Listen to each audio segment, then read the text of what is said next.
This is a Moxon vise. It holds Moxons.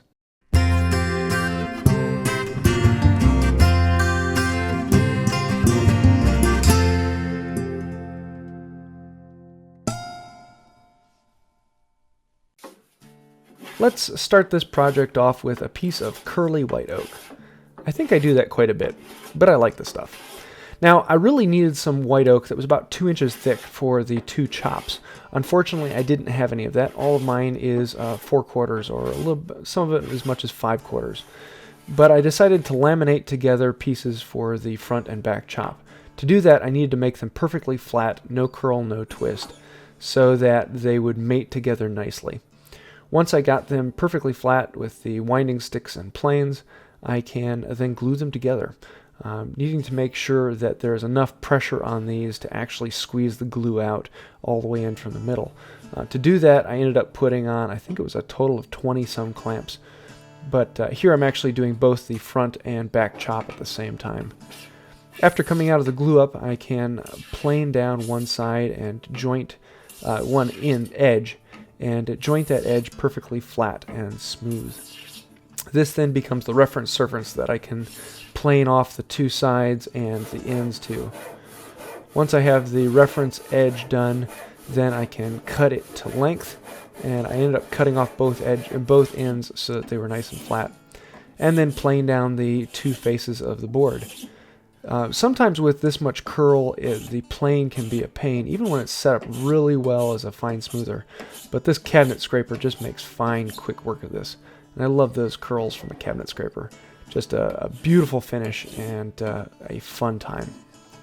Now I need to cut it to the appropriate height. So I'm going to use this panel gauge that I made recently and mark out 6 inches on the back chop, and then the front chop will be 6 1/4 inches.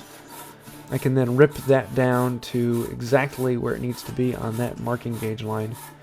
And now I have the chops to the shape I need them to be. Now the back one I want to be able to clamp down to the bench top. And I'm going to be using holdfast, so I cut these notches out of either end. Just bored out a hole and then cut down to that hole.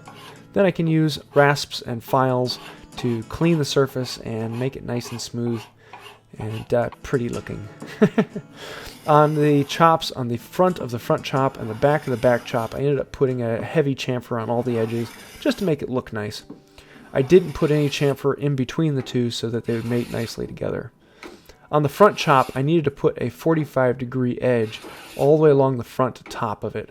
This way I can easily make hidden dovetails and blind dovetails, so I can cut back 45 degrees. Now I need to drill out the holes for the screws that will connect these. The back one will actually be a threaded hole for the screw to go into, and the front one needs to be a larger hole for the screw to slide through. So this back one I'm drilling, I believe it's a 3/4 inch hole, but you'll need to adjust that to whatever tap you get.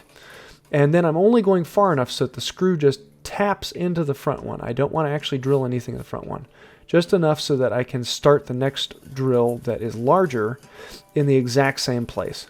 So with them clamped together in the vise, I drill out both of the back holes so that the screw just touches the front chop. Then I take the back chop off and use the larger drill here to bore out the hole all the way through on the front chop. Now I need to make 2 nuts.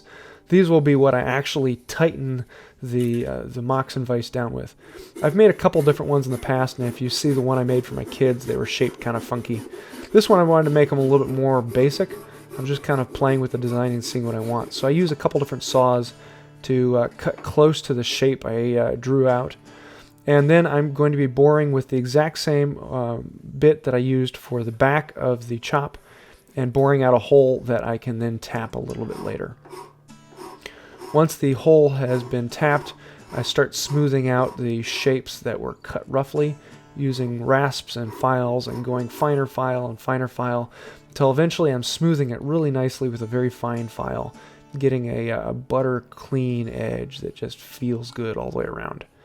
I love the edge of a good hard file.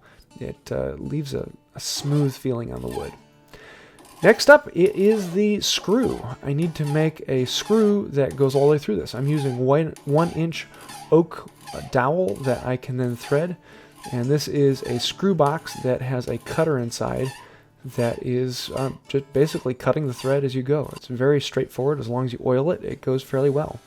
Same thing with tapping out both of the nuts and the back chop.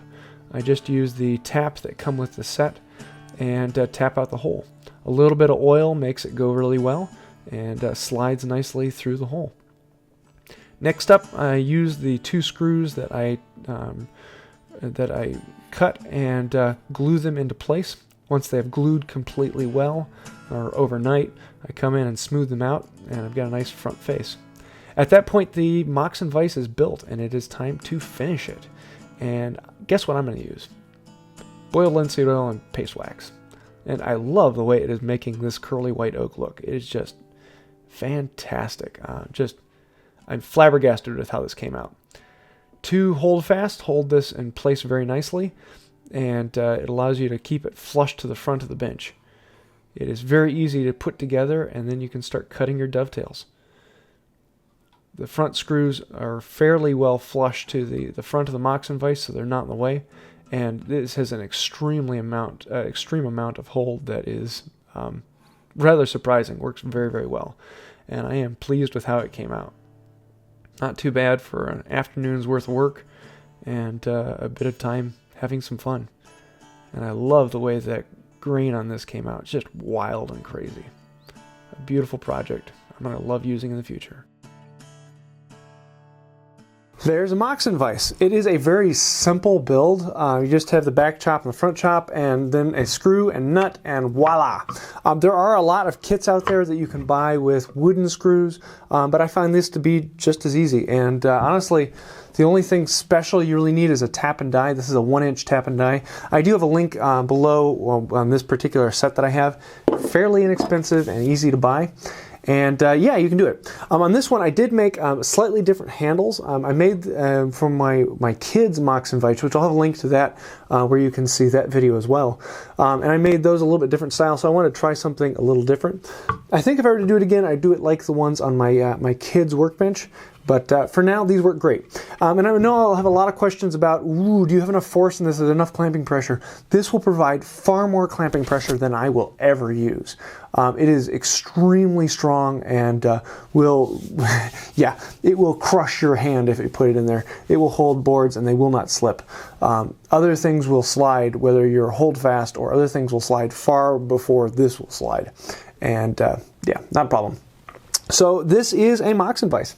It was a fun build for me, and I hope it was for you too. If you did like the video, please hit like and think about subscribing. I do want to say thank you to the patrons on Patreon. You guys are one of the main reasons why this channel is still running today. So thank you for that. If you want to find out more about Patreon, you can click the link over here. And if you did like this video, feel free to check out one of my others. You might find something you like there. Until next time, have a wonderful day.